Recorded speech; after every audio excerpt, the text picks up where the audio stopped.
I just learned how to do what I do now through that show, and I became Which friends. is like absurd storytelling. Yeah, it's crazy storytelling. I want to also give you guys an example of that, and I hate giving shit away. I was never molested by a guy with Down syndrome. Surprise, everyone. It was a joke that I said on stage, right?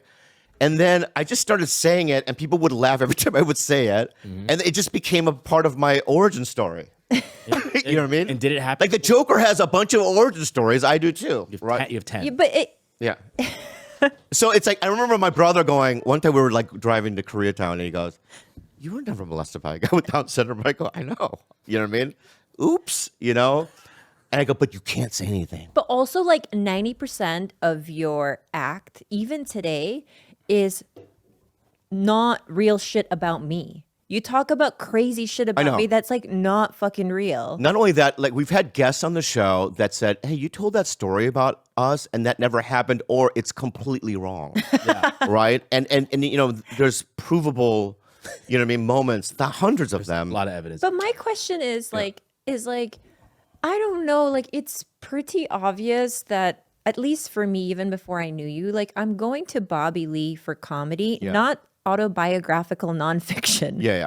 Like that's just as simple as that. But I do want to say I understand the uproar. It was a tasteless, fucked up joke. Yeah, because at the time when I said it, I literally didn't think anything of it. It was just like almost like prerequisite. Is that the right word? Yeah. How do you say it? Prerequisite. Right? It was like almost encouraged to say crazy shit. I never thought about it. When I listen to it now, it puts a chill down my spine. It's terrible because I changed with society, right? And I look at that fucking story and I feel guilt over it. It's fucking terrible. It was stupid to say it as many times as I said it, right? I've always been in relationships. We dated for 10 years, lived together. Sarah Hyland, we lived together. I've never done any of that shit because I'm not a weird dude in that way. I hate talking about myself, but, I'm relatively just a nice kind of guy. You played Hogwarts Legacy 4 times.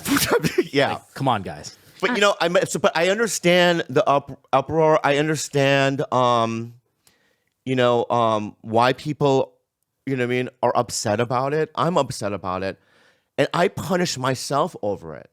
Every fucking second of every day, I go, "You piece of shit. Why did you tell that fucking story? What are you fucking out of your mind? You're dumb." And And it's constant, internal dialogue. It's like a fucking nightmare. And but at the end of the day, the way I get out of it is like I didn't do anything. It's just not real. It's not real. So I just always go back to like it didn't happen. It's not real. And I just know that this is not gonna move the needle with people that think that I am a certain way. I'm not doing it for that.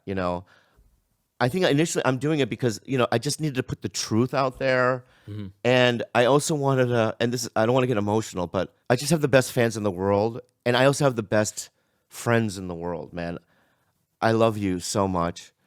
I love everyone in this room, and I love my my managers and my agents. They're a little crazy during this whole fucking thing. They've been really crazy over this whole thing, and I love them, and I don't ever want to talk about it again.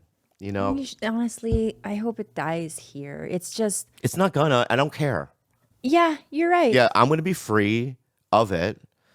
It's not gonna die. And I don't care. I'm not doing it for that. I'm just like, it just got out of hand. And that's it. I remember 2 years ago, that lady assaulted me on stage because of this joke in front of a packed room. She called me some crazy shit. And I remember Joe Rogan calling me after that, and Joe going, "Dude, remember?" And he didn't talk about that. He talked about how crazy Opie and Anthony was back in the day, the kind of shit that we would say. And it was like okay to say shit back then. Yeah. It was a different time. I'm not the same generation as Santino or Andrew Schultz or Chris DiStefano. I'm way older. You know what I mean? I'm like a couple of generations. I look good. You know what I mean? Yeah, you I look good. Stunning. Yum yum. And I'm still relevant. Oh yeah. But I'm still older than those guys. So I've seen different periods in comedy. I was around when comedy was completely dead and no one would go to comedy clubs. I was there during the uprise of it, and I was able to benefit during the podcast years. I was there during the shock jock years.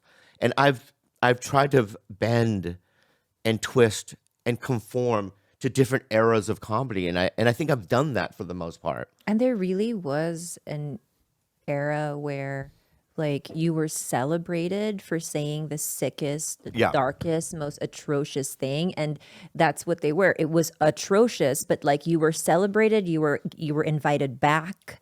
You got all of the rewards for being like for saying the worst shit. So I can imagine like that incentivizes any young comic to be like, you know what, I'm gonna double down on what I said last year and make it even worse. Yeah. So it's like that makes sense to me.